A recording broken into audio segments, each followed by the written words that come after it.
Hi, everyone. So welcome to this very first Global Asian Leaders session. Today, the topic will be getting on boards, as you will know. So I'll cover a couple of quick admin matters, and then I'll let Andy introduce himself. So as I mentioned early on, first of all, this session is recorded. So you should know that. And then, if you have authors who couldn't make it, they'll be able to access the recording separately.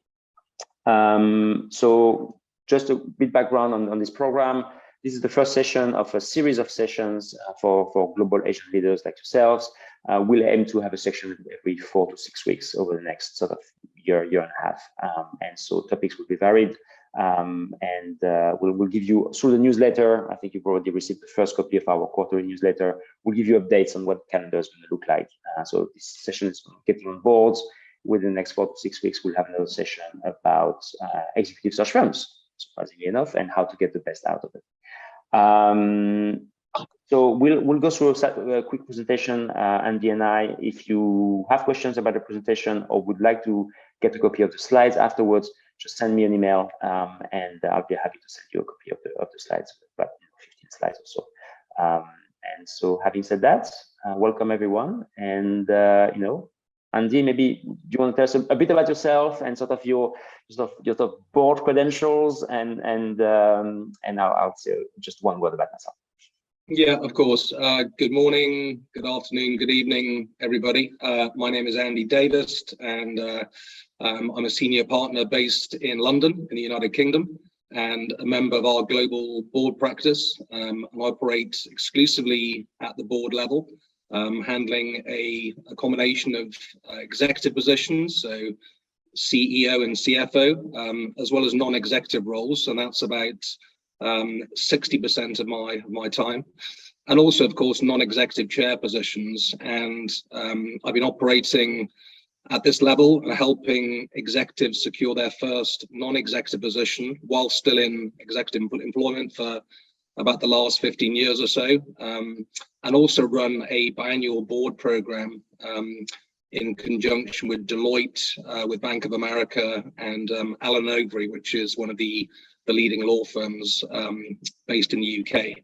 So yeah, hopefully I can give people some good advice, and also I think that this is something that people should consider very carefully. It's not an easy thing to do, and there are risks involved. So I like to think that there are people that will continue to look to secure that first position, but also if we have helped people decide not to do it, then we would also consider that to be a positive.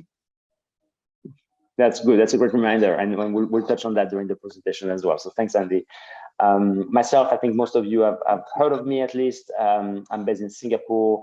And I also, like Andy, work in our global board practice. And as you probably know, I did the Global Asian Leaders Program for Kingsley. So I've had the chance to do some, in my 15 plus years in search, do quite a few board level appointments. And so I'm hoping to be able to share some insights from those as well. All right, so without further ado, I will jump into sharing my screen. Let's see if I can do that.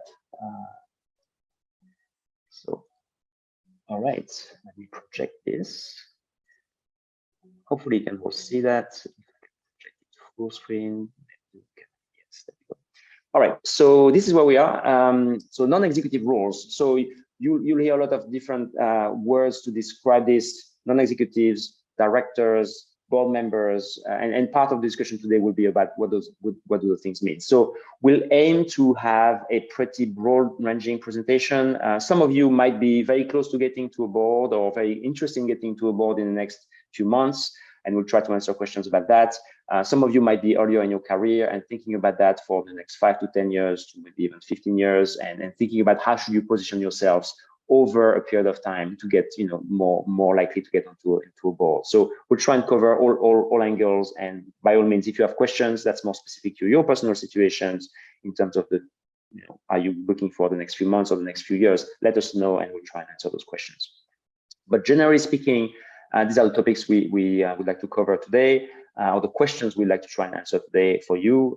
So first of all, maybe just some level setting of what are board opportunities, what are the different board of opportunities that you can consider. When boards looking for director candidates, NED, you also will talk about NED and non-executive directors, which stands for directors.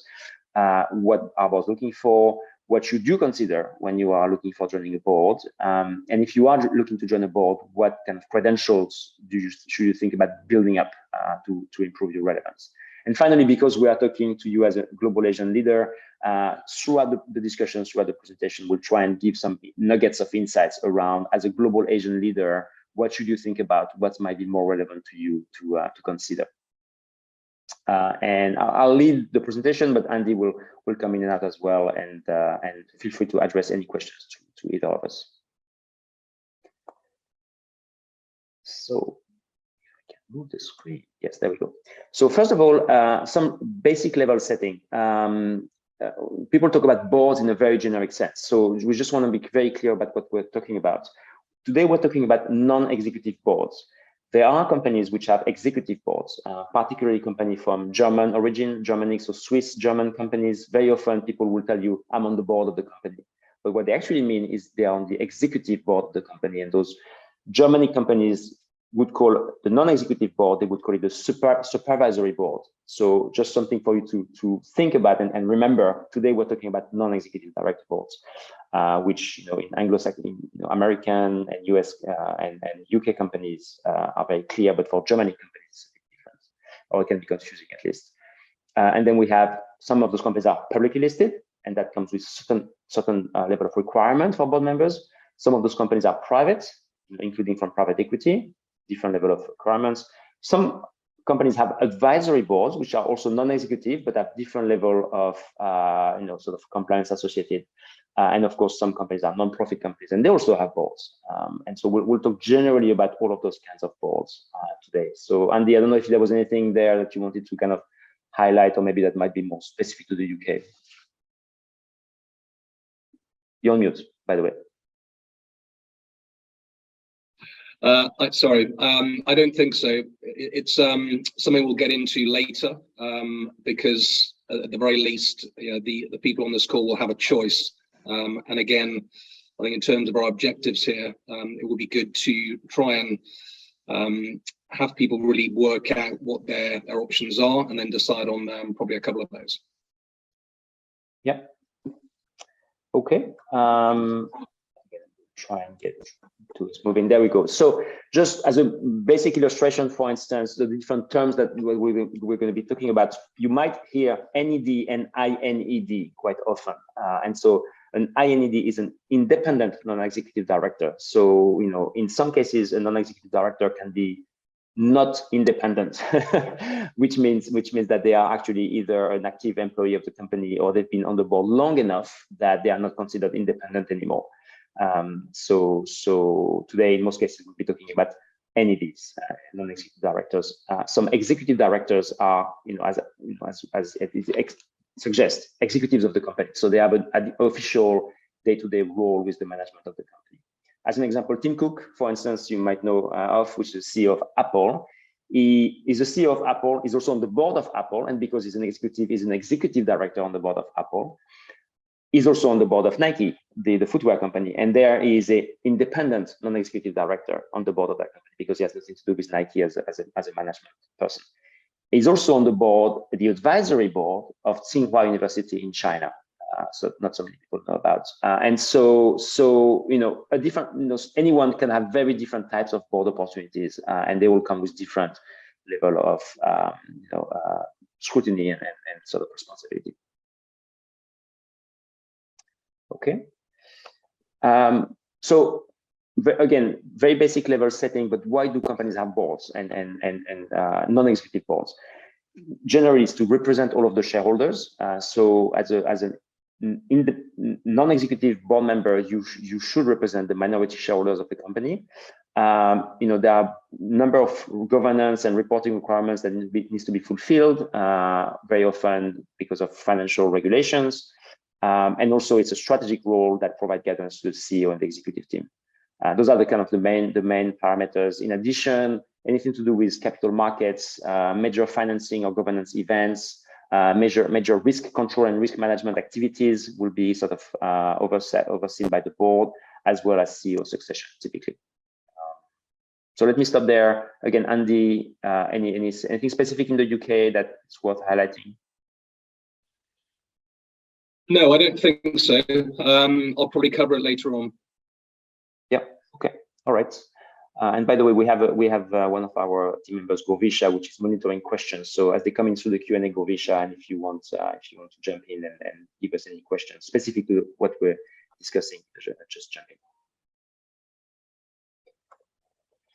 Okay, so then I'll turn over to Andy, because there are definitely lots of pros and cons to when one considers non-executive roles. So Andy, I'll let you take us through that. Yes, thank you. So I think really important that you firstly consider why you are doing this. And as I said at the outset, I think a non-executive position is often seen as a very nice thing to do, almost a good accessory, but actually really important that you fully understand what you're signing up to do and why you're doing it. And I'm going to make an assumption here that there are probably three reasons when we think about non-executive positions why people who are currently in an executive role might be doing it. And yeah, number one is probably personal and career development. And that may be because you're part of the succession plan to join the main board of your own organization. It could be that you're beginning to think about retirement, and that therefore, if you want to build a portfolio career, certainly this is a very good thing to do whilst you're in employment, because actually it's much easier to secure your first non-executive position whilst you're employed full-time and you are current. And then thirdly, I suppose, and I put it there in the pros, yeah, tactical career advancement. So it may be that you're wanting to keep your options open and take on a non-executive position that would actually give you knowledge of an additional sector. So as an example, you might be an executive, say, in the financial services sector full-time. You secure a position and as a non-executive director in the retail and consumer sector, you then have experience of two sectors and therefore are open, or certainly more attractive to organizations like ourselves, because you bring that broader experience. So I think sort of firstly working it whilst you're doing it is very important. The networking side, and I'll touch on this later, you're going to have to work, reasonably hard to make it known that this is something that you're looking for, and you need to maybe squeeze your network harder than you've ever done, both the network that you have, which you develop yourself, but also the network that exists maybe within your own organization, and actually looking at the network of your own board. The learning side, I think, is really key, and certainly for the people that I talk to that have done this, that tends to be maybe not why they go into it, but certainly the thing that they most enjoy. So actually learning potentially for the first about a brand new sector, getting be it once a month, once a quarter, biannually, a refreshing insight, getting to step away from the coal face for a few days, and actually just get a totally different experience, and then potentially, of course, bring that learning of a different sector back to the mothership, which may enhance your own organization and certainly will maybe enable you to look at things slightly differently. Remuneration is always controversial, particularly so in boards. If we think about the UK, then most board directors would think they are underpaid for the risk and the amount of time that they are giving to their non-executive role. If you look at the US, by and large, most non-executive directors would be very happy with their remuneration and would think it was reflective of the risk and the time that was being given. If you look at places like Europe, again, they would probably think as though they were being under-awarded. And Asia at the moment seems to be a combination of all of those. Tactical career advancement I touched on, so I'm going to move on to the risks involved. And again, this is specifically for people that are in a full-time position. So time management is critical here. And if it wasn't clear, your priority has to be your executive role in your full-time position. So very important you take on a role which you can manage alongside the day job. And if things get challenging within the day job, then it's the non-executive role that may have to be put to one side. Certainly not the other way around. So it's really important that you take on something which is rewarding, but probably not exciting, and something which is going to be relatively stable whilst you have that full-time commitment. All of you will be familiar with increasing regulation, increasing scrutiny, and this is only going one way, not just from the regulators that exist in countries, but certainly the shareholder bodies that look at pay or look at voting or any of the things that boards are involved in. And whilst it may be cooling a little bit within financial services, I think what we're seeing across the board is more regulation and more scrutiny in pretty much every other sector. And that could be regulation from an ESG perspective, not just in terms of the actual business. Activism is also something that now, I think certainly in the US and the UK, we are getting increasingly used to. And activists are increasingly known as value creators rather than the pirates or corporate raiders that they were seen to be about 5 years ago. And I think you should assume that if you're on a board, you will have an approach, welcome or not, from an activist at some point. So absolutely critical that you have that strategy, defense strategy in a drawer, proverbial drawer, for when that happens. Reputation, again, I think is an obvious one, but you do need to think worst case scenario, and if something does go wrong, making sure that your reputation is intact, and therefore, whilst you're often on the outside as a non-executive director, do make sure you can influence exactly how management operate, and you have that level of control. And so if something does go wrong, you can at the very least do the right thing as far as you are concerned. And then if things go really wrong, and this may sound very basic, making sure that you have the correct amount of director and officer cover, which I think is a general term which is understood globally, making sure that you have the absolute right amount of cover. So in the event that something does happen, which is going to put the organization financially at stress, and then potentially yourself as a director of that public company, just make sure that the right protection is in place. Yep. And in fact, I think this is what we wanted to touch on next. So thank you, Andy. And just to give you a quick cooler in terms of remind ourselves what could go wrong. Some things can go really wrong. Of course, Enron, Arthur Andersen, back 25 years ago, some years ago, were big examples. And most recently, Wirecard, the German financial services company, Theranos in the US. If you were a director on one of those boards, at the minimum, you'd have a serious reputational risk, and quite possibly a legal risk as well. And just on the point that Andy mentioned about the D&O insurance, just so that you know, there is insurance out there that typically companies would pay for their directors to have. To kind of protect them in case there are any financial risk to the company, so that they're not personally liable for that. So at the very minimum, if you're considering a corporate board, this is something you should have by default in your contract. Yeah, and I think just and again that this is not meant to scare people off, but it is meant to encourage people to do their due diligence properly. If you had been a non-executive director on Lehman Brothers during the financial crisis, the D&O cover ran out after a few months, which meant that the non-executive directors actually became personally liable. And a number of very, very well-respected senior people, in some cases, have experienced huge personal financial loss. So, as I said, that's an extreme example, but do make sure that the D&O cover is at the right level, and do take advice on that with a reputed law firm. Yep, that's very true. Okay, so very briefly again, a little bit of level setting in terms of boards, and so corporate boards, how they're usually organized. Of course, you have a chair, man or woman. By the way, I should probably say chairperson. And gender diversity is becoming more and more important. We'll talk about that a little bit.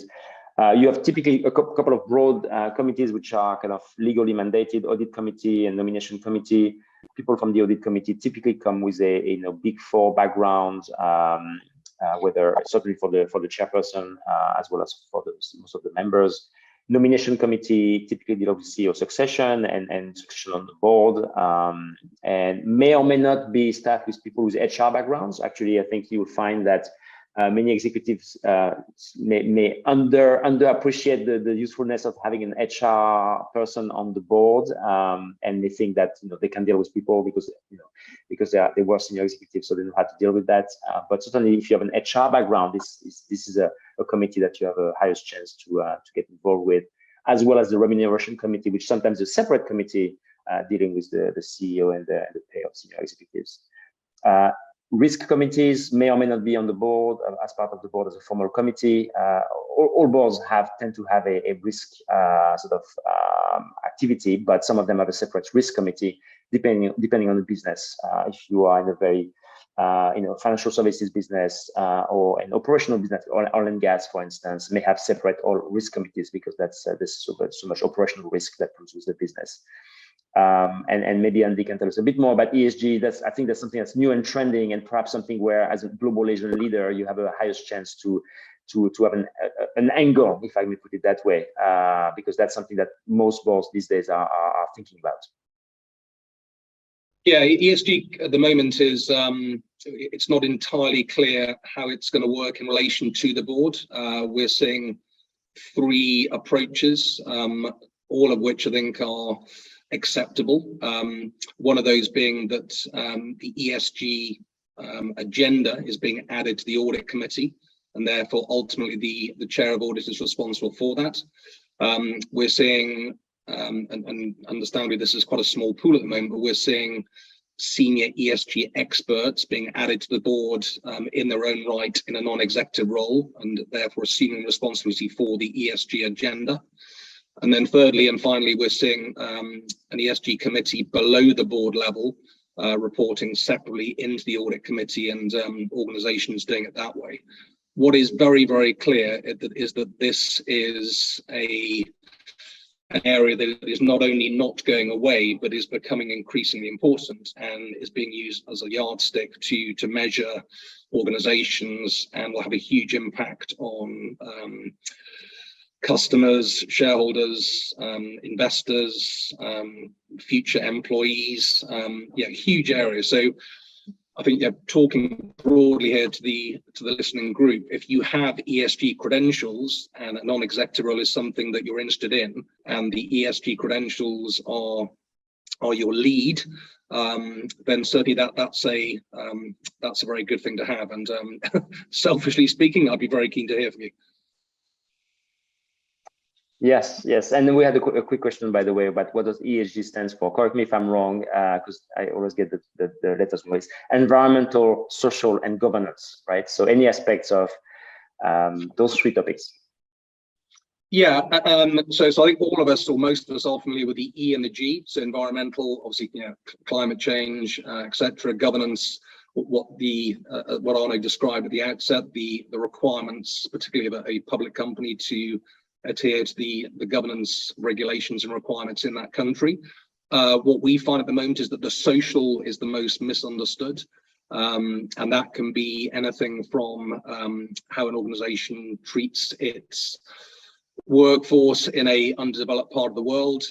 It can be how an organization is behaving from a social responsibility perspective in both its core markets as well as its new markets. So it's the S that I think is most confusing at the moment to a lot of people, and therefore probably represents the biggest opportunity for potential new board members.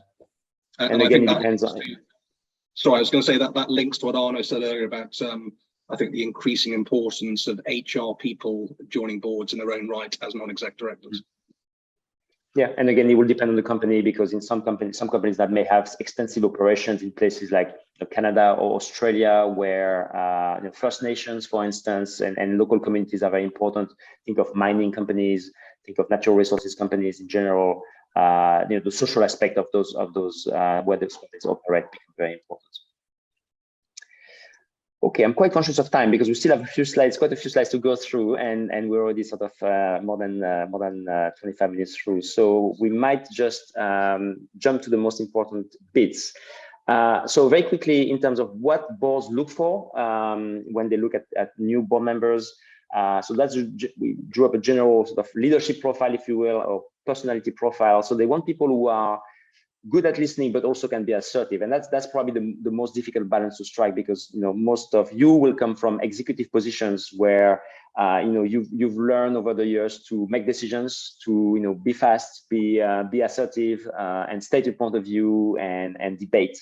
Where to some extent that is important at the board level, but boards are looking for consensus, which is the third point here. So you need to be able to know how to drive your point, but also step back and sometimes say, I've raised my concern, but I know the majority wants to move somewhere else. So that's that finding a balance between listening and assertion is quite important. And of course, with that being stereotypical, as an Asian leaders, typically we it's not always easy, because Asians, depending on where you come from, might be more less assertive, and so you need to be assertive. You cannot just be listening to things on the board. You need to have a strong point of view, but you also need to be able to step back.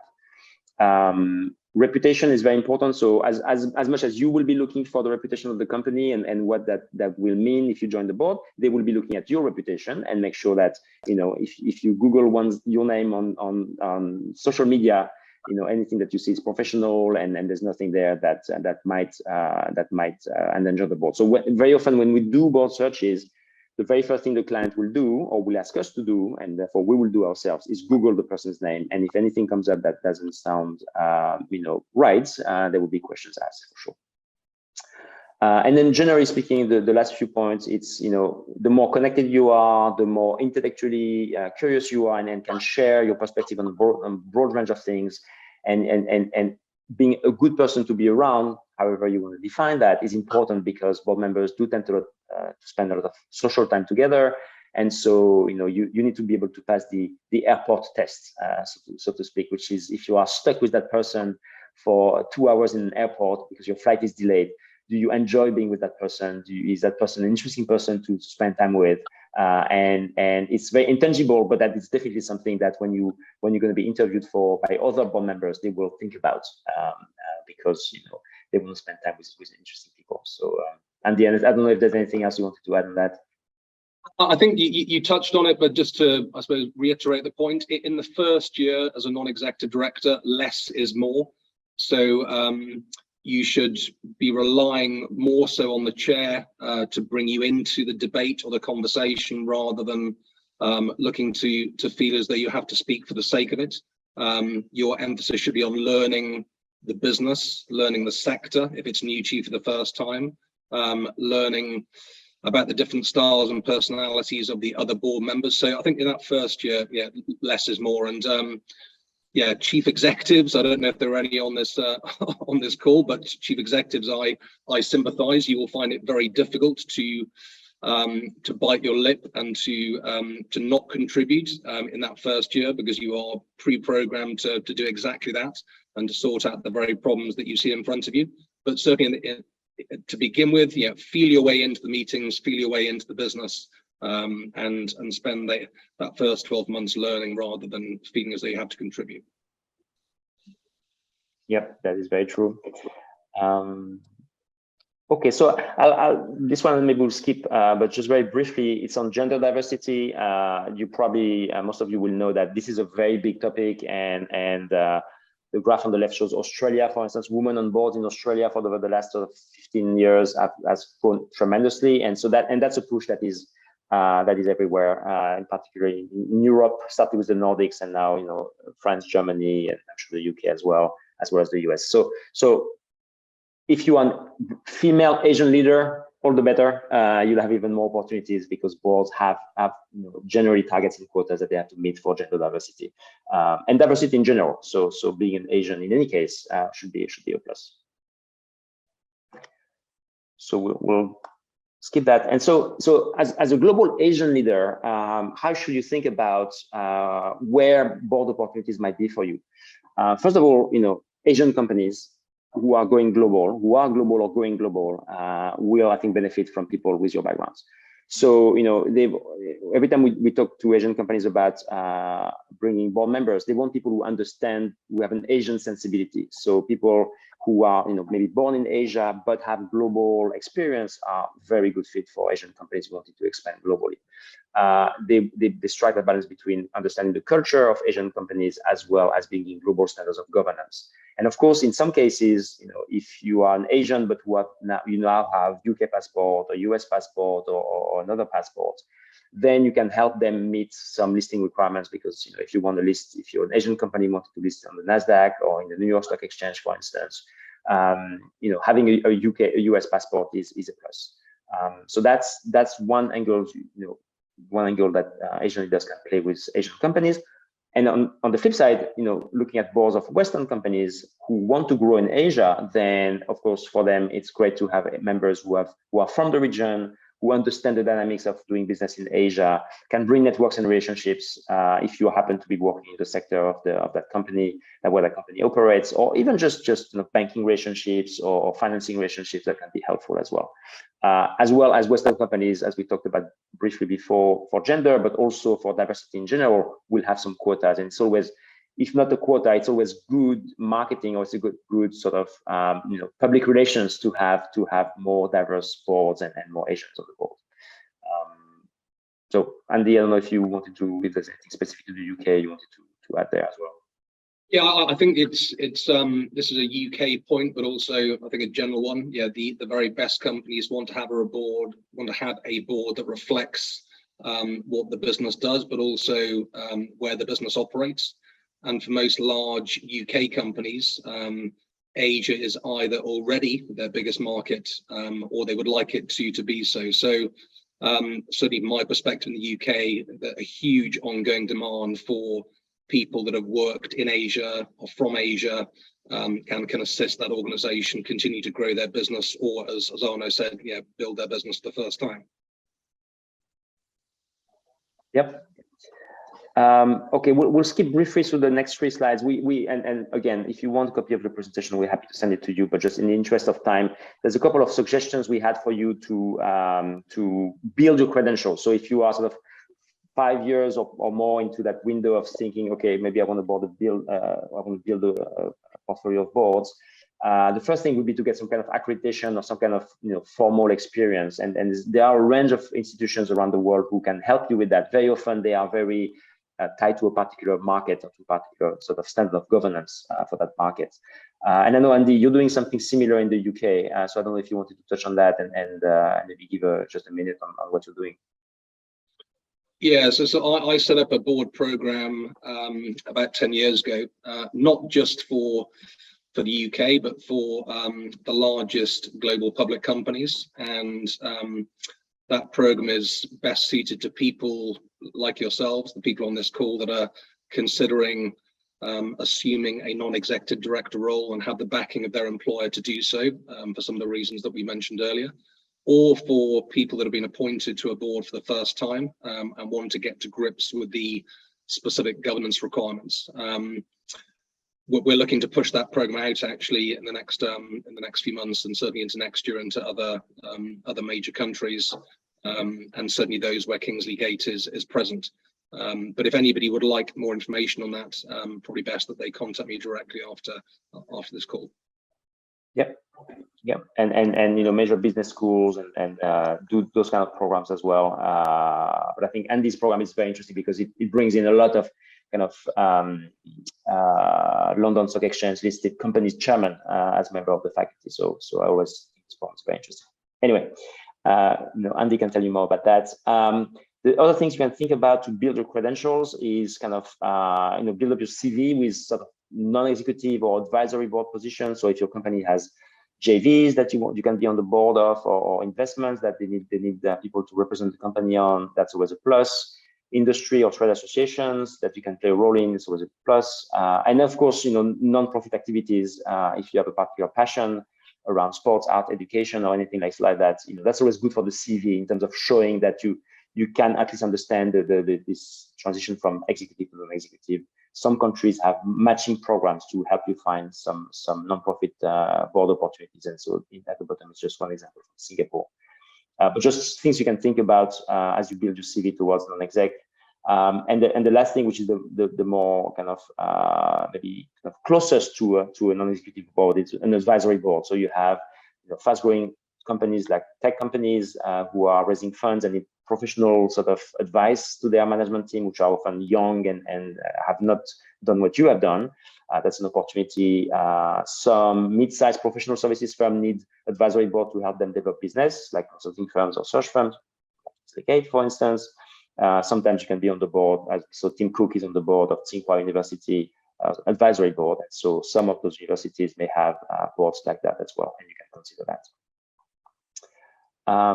I think this might be the last page, and so I'll turn over to Andy, and maybe it's just more tactical, practical advice on how to kind of get closer to that first non-exec opportunity.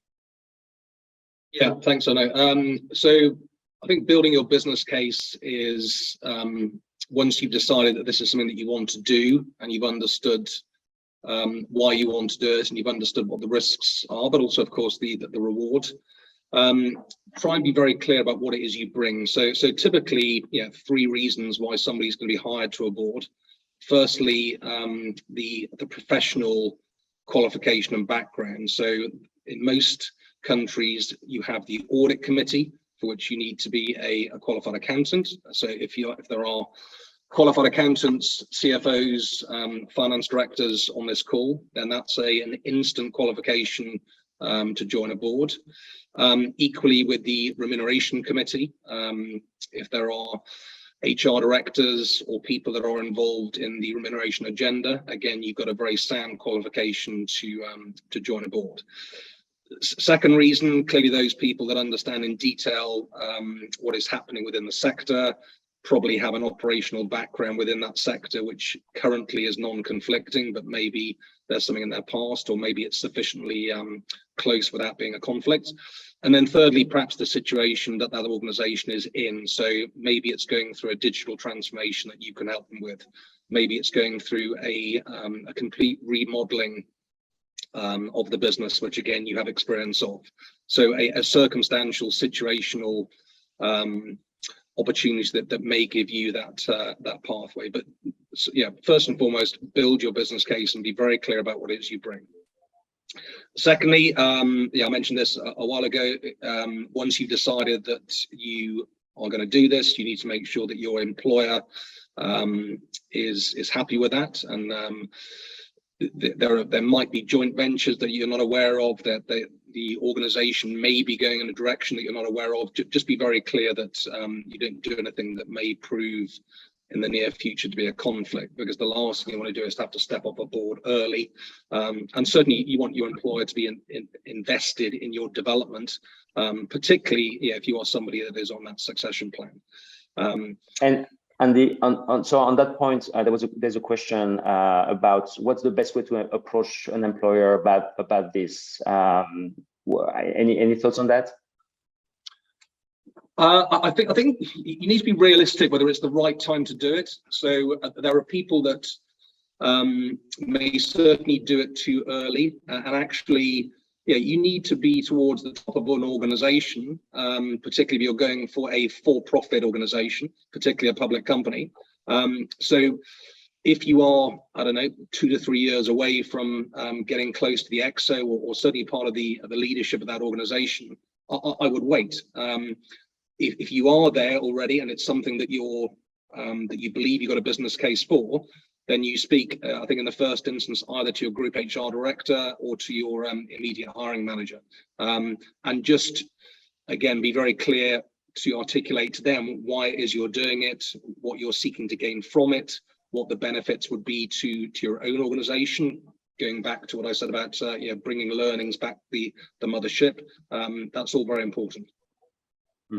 And if I can just add to that as well, I would also say look at your own organization executive team and see are they on external boards or not. If they're not, maybe that's a clue that perhaps it's frowned upon, and maybe the CEO won't let you do it to start with. But if they are, then maybe the best person to start with, having a conversation with, and say, hey, how did you do it? What did you learn? How, what's the best way to do it in this company, and get their support as well. Yeah, absolutely. Again, I talked about networking. Just make sure that once you have that clearance, let everybody in your network know that this is something that you're wanting to do. If you can connect with the non-executive board members of your own organization, connect with maybe some of the professional advisors, so the audit firm, the law firm, the organization that looks after you from an investment perspective. But really maximize that network and make sure that your basic things like your LinkedIn profile, make sure that your LinkedIn profile is positioning you and confirms that business case that you're putting forward. I think in this day and age of transparency and global exposure, it's really important that everything is aligned and really sells you as a potential board member to the best of your ability. Once you've done that, maybe I'll add that onto that, because depending on which company you're working in or you have worked in, some of those companies may have alumni that you can tap into who are now on board. So if you work in large companies like GE or Citibank or Procter and Gamble, those companies have a lot of alumni which are now sitting on boards, and they might be great people to start with, just to get more educated about how they've done it, and then also of course maybe make introductions for you. Yeah, no, absolutely. Once you've done that, the next step is to start looking in some detail at the sort of companies that you would be interested in. And as Arnaud said, some of those companies might be based in Asia, other organizations that have significant operations in Asia. Think long and hard about which sectors you both have an interest in, but also are qualified for. And also think, most importantly, about the reputation of that organization, how it's performing. Going back to what I said at the very beginning, you want an organization that is, dare I say it, quite boring and stable, something that is not going to occupy your mind and become a distraction in between the board meetings, something which you can rely on. And also, run those organizations past other people within your network. Next step, once you've put that together, come and speak to people like ourselves. Make sure that your expectations are realistic. Get a feel for how the market is operating within your chosen geography or chosen sector, and then really begin pushing forward and upskill as much as you can in terms of events, such as this one. It's a pretty good starting point. But also then particular industry events or events that are being put on for prospective board members, or opportunities to meet more senior people. Just one final point, going back to one of Arnaud's slides on not-for-profit. Again, you should be tactical. So yes, of course, you need an interest in that not-for-profit organization, but also look at the most high-profile not-for-profit. Look at the people involved with it. Most very, very well-known chairs have a not-for-profit organization within their portfolio. If you join the board of one of those, whether as an individual who's also on a public company board, and you do a great job, that will do you no harm at all. This is still a very, very network-orientated market.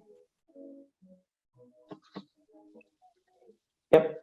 So great. So thank you, Andy. I mean, this is what we had. I know I said 45 minutes, and we are 47 already. So I think we have a couple of questions we managed to answer along the way. Any other questions? Please, send them to the Q&A box, or let us know. Govisha, do we have more questions coming?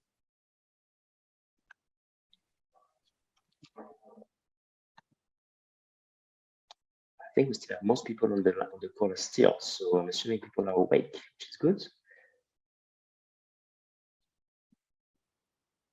Seems like we have no questions. I cannot imagine we've done such an amazing job that we had a comment about how ESG is becoming more and more important. So yeah, my feeling is that as an Asian leader, it is something that will be a bit of an edge for many of you in terms of how you can position yourself for, not just for boards and in general for the rest of your career. This is an opportunity that can be leveraged. I think we have another question: how to be informed about board opportunities, how to find and be informed about board opportunities. Andy, do you want to touch on that a little bit, maybe? Yeah, I mean, in some ways it's quite country specific. In other ways, there's certainly, I think, some advice that I can give you. Yeah, the country specific part, countries in the UK, there's a maximum tenure, which is 9 years. And often you see people coming off after 6 years. So NEDs in the UK do 3 terms, those terms being 3 years each. So you can actually pinpoint when somebody is going to be leaving a board based on that tenure, and that's the case in other countries. So yeah, certainly look at that. Also look, I think tactically, so look at what is happening to a particular organization. Does your background, does your business case mean that they could seriously benefit from your experience because of what you've done in the past? And so maybe they're going through a process of transformational change that you yourself went through or ideally led a few years ago. Thirdly, of course, network, absolutely right to directly. Chairs love this, and I've never met anybody that doesn't. Chairs love being approached by current executives who want to join their board. Most chairs, the majority, if not everyone I've ever met, wants to give something back. So don't be at all afraid about writing directly to chairs of organizations that you want to join. And then finally, of course, there's the way that the marketplace operates. Connect yourself to a select number of search firms who will be handling those positions. In some countries, they might be advertised. That doesn't happen in the UK anymore. It used to, but it may be that it's still happening in other countries. But certainly, I think you can help yourself as well as being reactive. Yep. So we have another question about: is there a rule that you cannot invest in the company when you are on the board? Well, I believe actually it's the other way around. I think you probably should invest in the company while you're on the board. In fact, that is, if you remember, you are supposed to represent the interests of minority shareholders, and it's always good if you are a shareholder yourself, because that means you have skin in the game. So many companies will actually either give you stock of the company, or they might ask you to buy stock of the company. In any case, I think it should be strongly encouraged that you're prepared to do that, to show your commitment and alignment of incentives. Yeah, just to add to that, there's of course is another angle. There may be people on this call that work for large institutional investors, and I had a case recently where I was working with an executive from that organization, and he was restricted from joining the board of companies that his employer was invested in. So not just from a personal perspective, but also from an employer perspective, it's worth being clear on that. Yeah, that is true. That's true. We have another question maybe for you, Andy, on ESG. Do you have any recommendation on building ESG qualifications, like a formal ESG training or qualification relevant for boards, I guess? Yeah, so I don't think we're there yet. I think it's going to come. I think it's going to be a requirement moving forward. Just again, from a UK perspective, our 350 biggest companies about 6 months ago, 15 of those, so 15 out of 350 had a chief sustainability officer or a group head of ESG. That number is now more than tripled to about 50. So the direction of travel is very, very clear. Those people at the moment tend to be coming from a risk background or analytical background or audit background. But equally, we're looking for people that have incredibly strong communication skills, because you're also the ambassador and evangelist within the organization for ESG. Now, all of you will know that you will have come across people in audit and risk that don't have that very, very strong communication ability. So in some ways, the ideal skill set is a clash. But we see that as, I suppose, the combination. And in time, undoubtedly, there will be accreditation or courses that people can do. Yeah, that's true. I think Harvard, by the way, Harvard University has a full-time program. So you may or may not be want to invest in a full-time program. But I think there might be universities in the US in particular that might be a bit more advanced, and that you might want to look there. Yeah. Sorry. Just another point that I mean. Again, this may sound obvious, but there are certain industries out there that are already very well advanced in ESG. So oil and gas, obviously, manufacturing. They've been facing scrutiny and regulatory pressure for a long time. If you're new to ESG, or if you think that it could be something you develop, I would focus your attention probably on the industries where it's a much more recent topic and perhaps a much more recent challenge. rather than those that have been probably living it for the last 10 years or so. We have another question. Do you typically need to be or have been CEO, CFO, COO in order to be considered for an IND position? Maybe I'll take a crack at it, Andy, and then I'll let you comment as well. So it's a plus, I would say. It's always your plus, but I think things are changing a little bit because of diversity requirements, because of the way the world's going more digital. I think boards are another point, besides ESG, another topic that is, I think, very high on the boards of most boards, on the agenda of most boards is digital transformation. So if you're coming with a tech background, or if you've done a lot of digital transformation in your executive career, you don't have to. I don't think you need necessarily to have been a CEO or CFO, but obviously you need that sort of everything else we talked about around communication and the gravitas to be able to be effective as an exec. But I think this is changing. I don't know, Andy, do you see that as well a little bit? Yeah, no, absolutely right. I mean, we saw digital executives being added to boards about 10 years ago. That hasn't really slowed down. We're now about to see the same with ESG. I think the key point that I would make is that you won't be hired for those skills alone. So as Arnaud mentioned earlier, there are other things that you'll need to demonstrate. You'll need to understand that you can develop that board persona in terms of challenge, that you can learn about the governance requirements, that you've got the right sort of personality and behavioural style to be a good board member. So it's far more than just that basic knowledge and experience. There are also some softer things that will be taken into account. Yeah, and then maybe a last question, which I think is a combo of a few questions around, how do I know I'm in the right position to ask for my company for board opportunities? What's the right time to do that? And I guess what I'm reading into the question is my interpretation, but I know in our GL program we have people who are sort of mid-careers, and is it too early? If you're mid-career, to start thinking about it, and or to start kind of talking to your employer about it?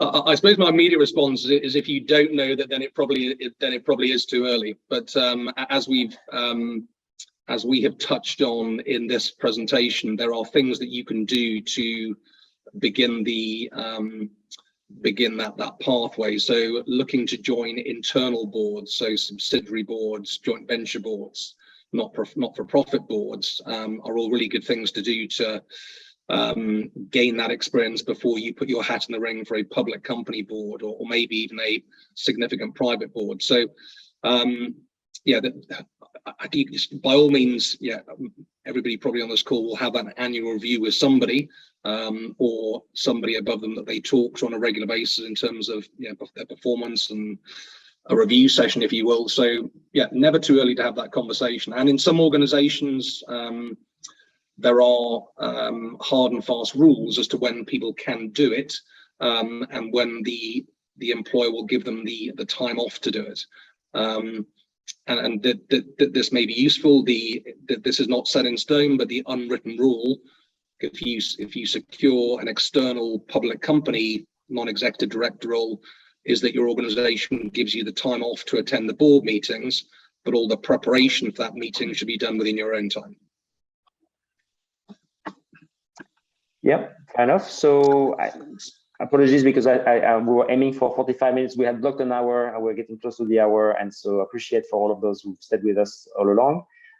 As I mentioned, this has been recorded. So, if you want to look at it again, we'll send you a link. If you want a copy of the slides that Andy and I went through, we're happy to send them over. So just send me an email, and I'll share them.